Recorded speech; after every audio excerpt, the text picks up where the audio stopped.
जो बच्चे आईआईटी में टॉप 100 की रैंक लेकर आते हैं वो कैसे अपने दिन को प्लान करते हैं, उनका दिन में कितनी थ्योरी, कितने क्वेश्चन और कितने टेस्ट होते हैं।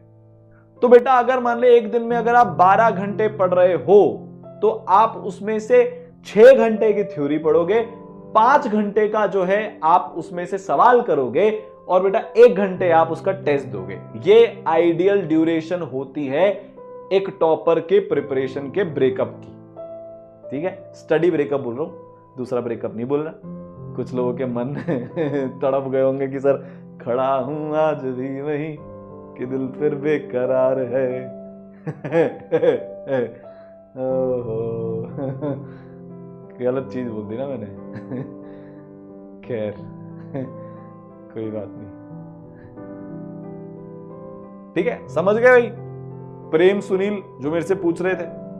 अब वेदांश शुक्ला जी के सुन लेते हैं, हमें लाइव क्लास अटेंड करनी चाहिए या रिकॉर्डेड?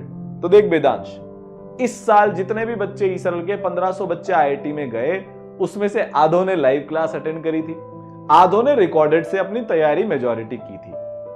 पर मेजरली बच्चे ने लाइव और रिकॉर्डेड दोनों का यूज उठाया था। तो वो आप पर डिपेंड करता है, आपकी सिचुएशन पर डिपेंड करता है। अगर आप ऑलरेडी ई सरल में हो तो मेंटर से गाइडेंस ले लो, वो बेस्ट है इस मामले में। और अगर आप ई सरल में नहीं हो, आपके पास कोई गाइडेंस नहीं है, तो बेटा तब थोड़ा सा मुश्किल हो जाता है फिर, क्योंकि ये strategy time to time depend करती है। जैसे एक बच्चा था ध्रुव, अपना ई सरल का एक बच्चा ध्रुव, पूरी 11th वेस्टेड, मई में आया था, मतलब उसके बाद सिर्फ 1 साल था और जेईई मेंस में उसके बाद सिर्फ 8 महीने थे। तो उसने अपनी 11th प्योर रिकॉर्डेड लेक्चर से कवर करी और पूरी 12th वो प्योर लाइव लेक्चर से पढ़ा। दोनों के कॉम्बिनेशन से पढ़कर ऑलमोस्ट 99.7 परसेंटाइल फर्स्ट अटेम्प्ट में क्रैक करी उसने। तो इसका आंसर है कि जो आपकी सिचुएशन के अकॉर्डिंग बेस्ट हो बेटा वो आप करो। अब इसमें दूसरा क्वेश्चन ये उठता है कि सर क्या लाइव से या रिकॉर्डेड से हो जाएगा क्या? रिकॉर्डेड मेरे जो लेक्चर हैं इस साल के केमिस्ट्री के अंदर, उसमें से बेटा इस साल 86 मार्क्स का नोट्स में से उठकर आया था, वैल्यू चेंज करके, या ऑलमोस्ट सिमिलर क्वेश्चंस आए थे। फिजिक्स में 94-95 मार्क्स का, मैथ्स में 80+ मार्क्स का आया था। तो मोर देन सफिशिएंट है और लाइव भी सफिशिएंट है, समझ गया? ठीक है, शॉर्ट नोट्स ही बना के रिवीजन कर सकते हैं बिना लॉन्ग नोट्स के? नहीं भैया, देखो नोट्स के बिना नहीं होता सिलेक्शन। हमारी बचपन से आदत है खुद से लिखने की।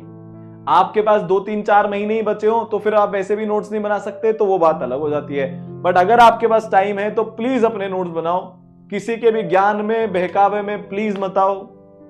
मैं कहते कहते थक जाऊंगा किसी दिन।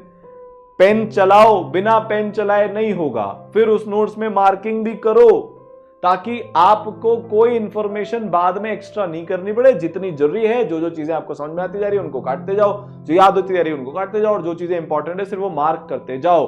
बेस्ट रिवीजन का तरीका अपने खुद के बनाए हुए लॉन्ग नोट्स में की गई मार्किंग ही होता है।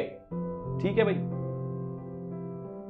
कितने क्वेश्चन डेली प्रैक्टिस करने चाहिए? तो यार ये बड़ा रेलेवेंट क्वेश्चन है कि जो बच्चा आईआईटी में टॉप 500 की रैंक लेकर आते हैं वो डेली कितने क्वेश्चंस प्रैक्टिस करते हैं। तो बेटा देख, अगर तू जेईई मेंस की तैयारी कर रहा है, जेईई एडवांस की कर रहा है, दोनों का बताऊंगा। तो अगर आप जेईई मेंस की तैयारी कर रहे हो तो 30 क्वेश्चन आपको फिजिक्स केमिस्ट्री मैथ्स के डेली करने चाहिए हैं। अगर आप जेईई एडवांस ओरिएंटेड पढ़ाई कर रहे हो तो बेटा आपको 25 क्वेश्चन करने चाहिए, क्योंकि उनके क्वेश्चन में ज्यादा टाइम लगता है। और अगर आप बहुत अच्छे लेवल के आपके पास सवाल हैं जो होने भी चाहिए तो 20 क्वेश्चन 11th में, और धीरे धीरे उसका नंबर आपको बढ़ाना चाहिए जेईई एडवांस के लिए। तो सारे टॉप 1000, टॉप 500, टॉप 100 के बच्चे इतने ही क्वेश्चन प्रैक्टिस करते हैं, हर साल इतना ही करते हैं। ठीक है भाई।